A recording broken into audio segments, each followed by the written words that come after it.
Season's greetings to you wherever you're in the world watching us. This is Sports Tonight. We're broadcasting live from Channels TV Sports Center in Lagos, Nigeria. Glad to have you join us to talk sports. I'm Austin Okonakwana. On behalf of the team right here at Channels Television, I want to wish you a beautiful Merry Christmas. Let's get on with the show now. On the show tonight, where we continue our countdown to the Tokyo 2020 Olympics. I ask my question again. How ready is Team Nigeria? Last week in Lagos, the Ministry of Youth and Sports Development announced the Adopt an Athlete campaign. You guys have been asking questions. So I'm going to recall that interview where the Minister of Youth and Sports, Mr. Sunday Dare, explained the objective behind the Adopt an Athlete initiative, just so we get to understand what they, according to them, they say they are doing things differently as we count down to the Tokyo 2020 Olympics. We're going to play that interview again on the show tonight. Tonight on the show, we'll show special love to special sports. Yes, in Lagos this weekend, I will witness wheelchair basketball, the second edition of the National Wheelchair Basketball Championship. And of course, we also saw the maiden edition of the Para Table Tennis Open. What a story. Another opportunity for us to feel the power of sports. I saw talented athletes, some without arms, some without legs.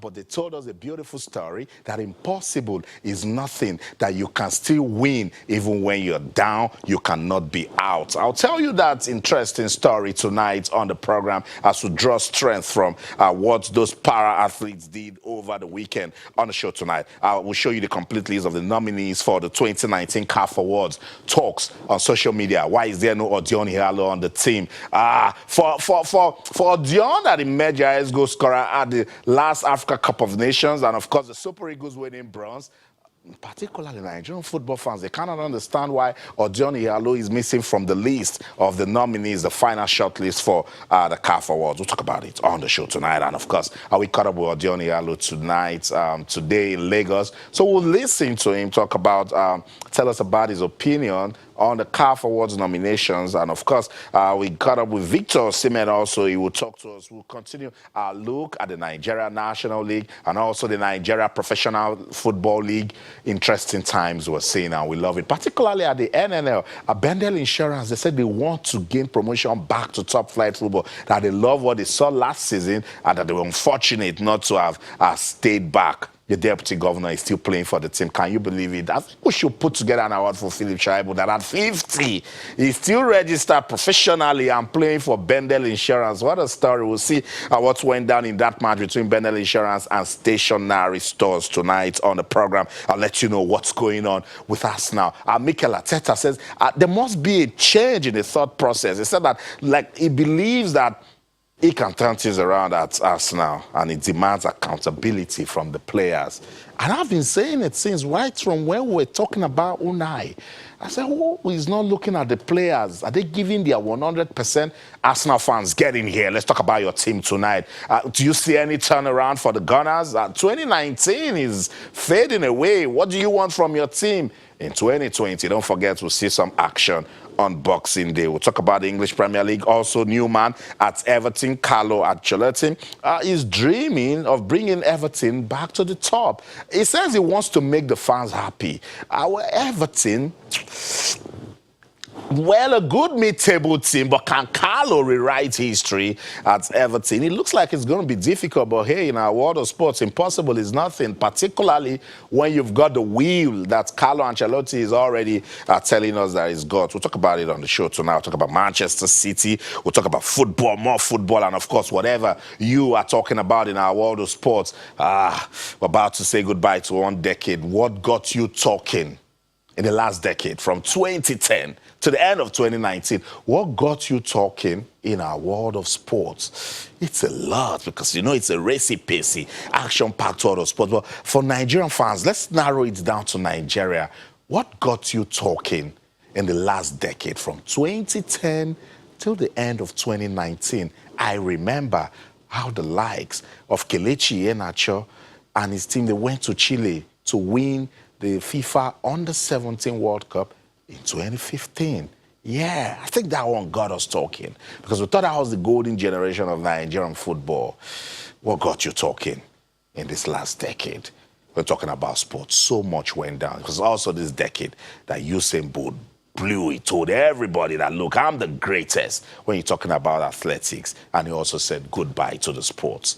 This decade, what got you talking? Let's be part of the show tonight on Twitter, channels_sports, Facebook, channels-sports. You can send us an email, sportstonight@channelstv.com. It was also this last decade that Arsene Wenger said goodbye to Arsenal after so many years. It was this decade that Jose Mourinho thought he could come back to football and do it again. And it didn't work for him at Manchester United. So much to talk about in our world of sports. Eliud Kipchoge broke the marathon record. It was this decade that records were made and also broken. Let's talk sports tonight on Twitter, channels_sports, Facebook, channels-sports. You can send us an email, sportstonight@channelstv.com. What's got you talking in our world of sports in this last 10 years? From 2010, 2011, 2012, down to 2019. I was about to say goodbye to what got you talking. Let's get that conversation going. Is it Lionel Messi? Is it the greatest? Did he put an end to that debate about him and Cristiano Ronaldo? So much to talk about. Let's do it. At the D Tigers, they won the AfroBasket Championship back-to-back. 2017, 2019, they said don't touch it. The D Tigers also won in Tunisia, I think in 2015 also. It was a fantastic decade for sports in Nigeria. Let's talk about it together on Twitter, channels_sports, Facebook, channels-sports. You can also send us an email to sportstonight@channelstv.com.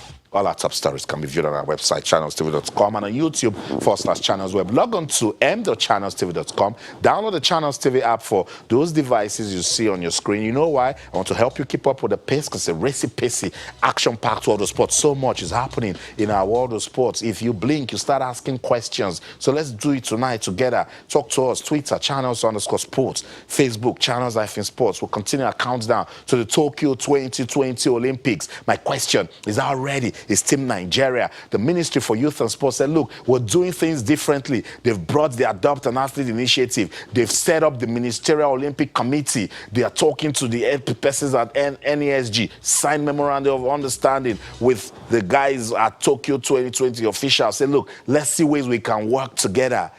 The vibe is good. Yeah. But all is geared towards that big event in Tokyo, the Olympics. It's not child's play. In 2016, in Rio, Nigeria managed to win just a bronze in football. In 2020, we're not going to have football. So persons are thinking we can do with athletics. Hey, athletics is not in peace. What's going on? We say, oh, we can revive boxing. We're not hearing much from boxing. 212 more days to go to the Tokyo 2020 Olympics. Can Nigeria go to Tokyo and win medals? Daniel Igali believes that wrestling can win medals. Enefio Kudobong is an Olympic gold medalist. He says, Austin, we can win 3 medals, but don't ask me from what sport, but we have what it takes to win 3 medals at the Olympics. He says he's not going to tell me if it's gold, silver, or bronze. Falila Togunkoya says it takes a lot. Down to even after an athlete trains, goes back home, and there's no lights. He says psychologically, the athlete will be drained. It takes a lot to prepare for the Olympics.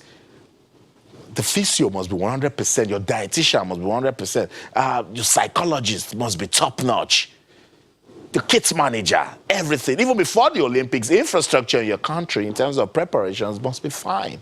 Athletes' welfare. Francis Obi, the president of the Badminton Federation of Nigeria, believes that we can also qualify for the Olympics. Anu Okpeyori, Dorcas Adeshoko, and Godwin Olofua, they've been playing different qualifying series to qualify for the Olympics. It's 212 more days to go. Once we get into January 2020, to me, the Olympics has come. The Ministry of Youth and Sports last week, Monday in Lagos, they brought everybody together, practically the private sector. They were not shy. They weren't ashamed to say, look, we need support. Government cannot do it alone. So they said, everybody come around. Let's tell you the problems. Because we've already got about 30 athletes that have qualified for the Olympics, but we don't have the funding. So they told some persons from the private sector, adopt an athlete. If you take care of one particular athlete, then we will be fine. So some persons that were there said, look, Oduanyo Adekuroye. She's been the shining light of wrestling in Nigeria. So they said, we're going to adopt Oduanyo and we will take care of her. So some of these athletes you're seeing, they have already qualified for the Tokyo 2020 Olympics. That's a shining light right there, Divine Oduduru. So you see, the ministry says, come everybody. Let us tell you how we are getting ready. Some persons, there's a Tobiloba Amuson. She showed some good quality at the last World Championships in Doha. We're going to adopt her. Somebody said, Ese Brume. She won a bronze medal. She was so close to even getting gold. We will adopt her. So you see, the ministry brought out all these persons to say, look, come and hear our story. We are doing just fine, but we need your support. Falila Togunkoya Omotayo, an Olympian right there. So she needed to come out and tell the story. Olumide Oyedeji was at the Rio 2060 Olympics with the D Tigers. Also told his story. Say you need about 10,000 hours of practice to go to the Olympics. So you see, it takes a lot. Kanu Nwankwo Papilo, should I tell you the story of Atlanta 1996? Yes, Nigeria won gold in football. Papilo was part of that.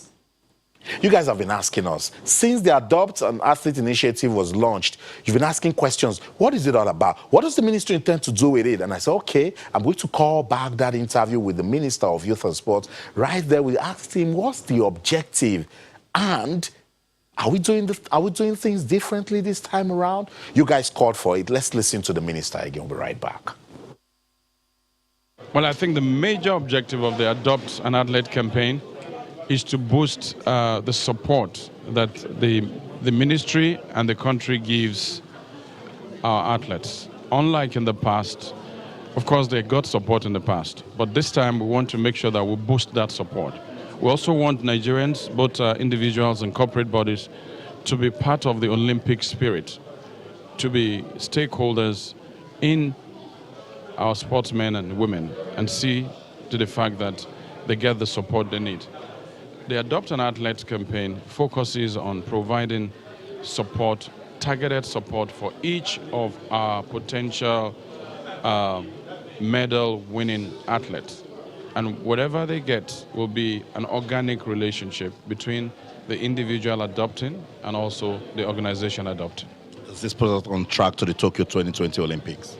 Definitely it does. When you look at it, the bane of our preparation has been a number of factors. One, not starting early enough.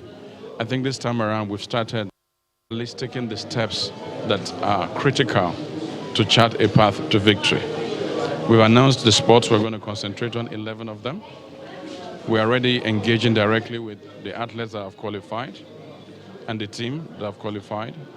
We're looking directly at the issue of technical depth, the question of coaching, camping, training, and the trials that they need. That, all the things I've listed are so critical. You must just monitor them very closely, and you need a level of funding. What you see here today, we sat down with each of the athletes. Tobi Amusan, for instance, foreign-based. What are the things you need? How much will it cost? The coach you're going to take, the camping, the trials, physiotherapists, the medications. She gave us, and we have an idea of what the budget is. Home-based, what do you need? X, Y, Z. They've told us. This is aside from what the government will provide for them. So I think we're focusing on the details right now in a very timely fashion. And after Lagos, we're going to go to Abuja, do the same adoption campaign, and then go to Port Harcourt. And by the time we do that, Nigerians will join the Olympic spirit, and then we'll get the support they need. Did we make progress with the adoption of infrastructure? Absolutely. You know, I said the adoption campaign has 3 components. Adopt a pitch, adopt a sports center, and adopt an athlete. We've seen one tonight. Adopt a pitch. Dangote has agreed to adopt the football pitch, the scoreboard, and the lights, and maintain for 2 years in Abuja. It's a process. He has to engage the experts, review what they want to do, agree on the budget, and we're almost at the end. I think by January, work will start. I talked about a township stadium up north where we have our youth playing. Somebody has adopted it. Lagos State, National Stadium. I just announced that someone is willing to put that football pitch back. And you know, it's a lot of work, the scoreboard and the rest. So that is progressing gradually. I have 2 or 3 people that have agreed to adopt the sports center, the basketball court in Abuja, the tennis court, hard court in Abuja. So it's a progressive work. Don't also forget, we've just been in office 111 days. It's a long journey, but we have the fundamentals of what we want to do tied down. We have a template and a blueprint. What we need to do is follow through. So sometimes when you listen to the minister, you like it, you want to go to sleep, and they say, no, we've been here before, we've had a lot of talks, and then nothing happened. But kudos to Mr. Sunday Dare and his team at the Ministry of Youth and Sports Development. This is heartwarming. It says there's a blueprint, and they're following it. They have fundamentals, and what they need to do is follow it through. That is when words will turn to action. Yeah. But I liked some of the things he said. For instance, he said that the major objective is to get support and then make Nigerians feel the Olympic spirit. Now, the Olympic spirit is all about inclusion. So if you say you're going to take care of Divine Oduduru, right there, you're already doing your bit to make sure the Olympics is fine for Nigeria, not just Divine Oduduru. So now you've seen it, and you've listened to the minister. What do you think? Are we right on track? Because I asked him, I said, with this, are we now right on track for the Tokyo 2020 Olympics? And he believes that we're starting early. So let's talk about that. On Twitter, channels_sports, Facebook, channels IFN Sports. Let me not say criticize. Let's analyze everything that the minister just said.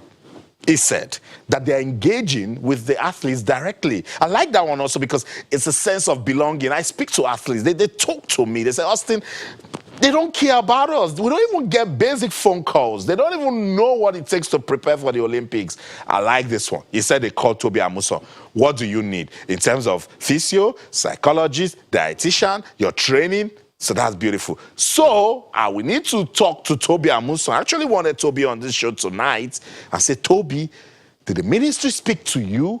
Yeah, we need to follow through. That's what the minister said. So I like the fact that they're engaging with athletes directly. He said they are working on technical depth.